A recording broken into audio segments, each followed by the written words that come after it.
By devoting just 6 minutes each weekday for 1 year, you can read through the entire New Testament using David's servant's daily devotional, HeavenWord Daily. Order your copy at heavenword.tv.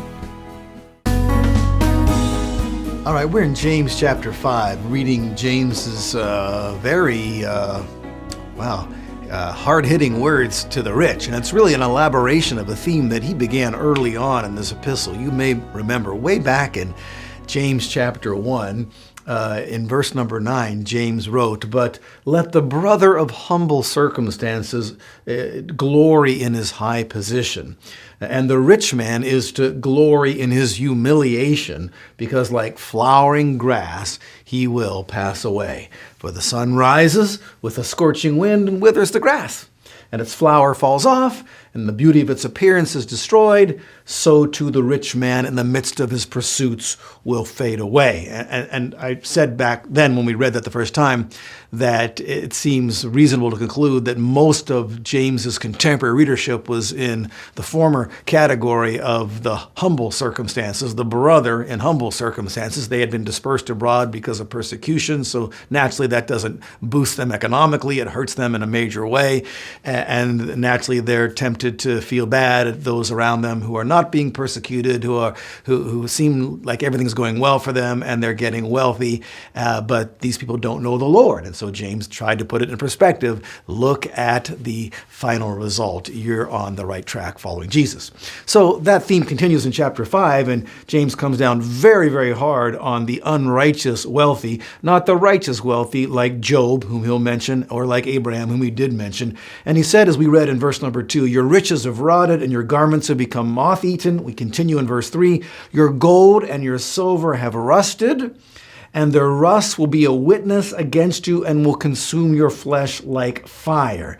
It is in the last days that you have stored up your treasure." Well, if that doesn't give us a clue as to where he got this from, nothing will. Jesus is the one who coined that whole phrase, I believe. Don't store up for yourselves treasures on this earth, but store up for yourselves treasures in heaven. We do that, of course, by dispossessing ourselves of earthly treasures, and then they are transferred to heaven and wait for us there as heavenly treasures where we can never lose them. And anytime I read those words, I'm always inclined to remember the words of martyred missionary Jim Elliot. "He is no fool who gives up what he cannot keep to gain what he cannot lose." Okay, so take an inventory of all that you've got, and if you are apt to have rotting food lying around, maybe you should be thinking about better stewardship when it comes to your food dollars, and only buy what you need to eat.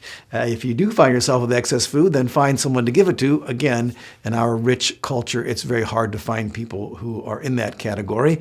You can drop it off at a food bank, and they're doing that kind of thing. But there's reason to wonder whether that's ultimately the best. And in any case, we all agree on this, right? That it's so much better to have everybody participating and productive in an economy rather than dependent upon handouts. Okay, and handouts can very well, continued handouts through organizations and government agencies certainly perpetuate the problem more than they do solve the problem.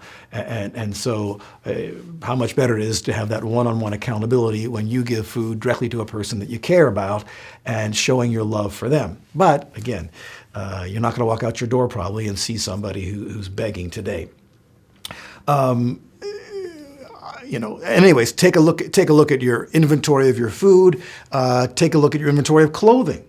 Right? If you're a slave to fashion, you're going to have a lot of clothes piled up in the recesses of your closets, and it could be that money could be better used by buying stuff that stays in fashion and rather than following all the fads, and using that money to help clothe the naked. Because Jesus is going to say one of two things to everybody one day. Either I was naked and you clothed me, or I was naked and you didn't clothe me. And he's going to say one of two things. Either I was hungry and you fed me, or I was hungry and you didn't feed me. So, these are issues.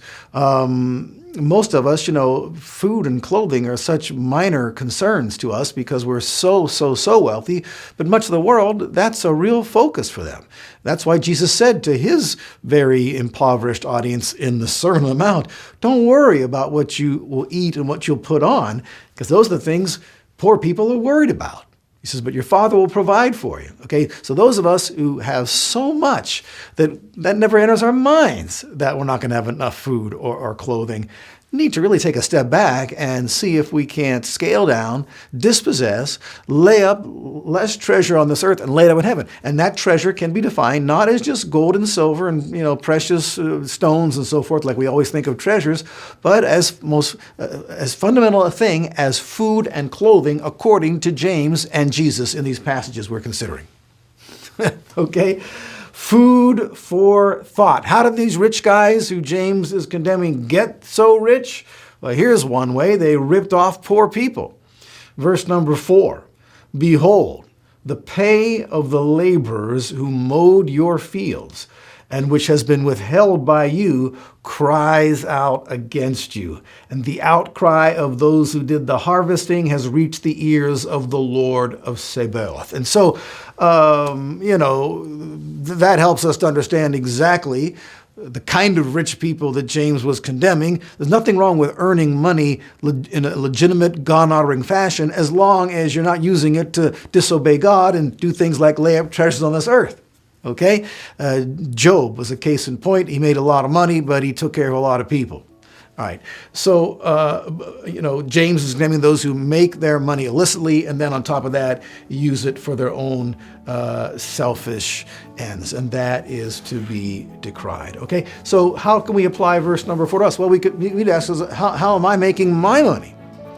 Am I partners in a company that is deceptive and dishonorable in their business practices? Well, then I'm partnered with evil and I need to either address those issues to the management or be looking for another job where I can work for some people that are God-honoring. Okay, more to say about that when we get together next time, right? So, I will see you next time.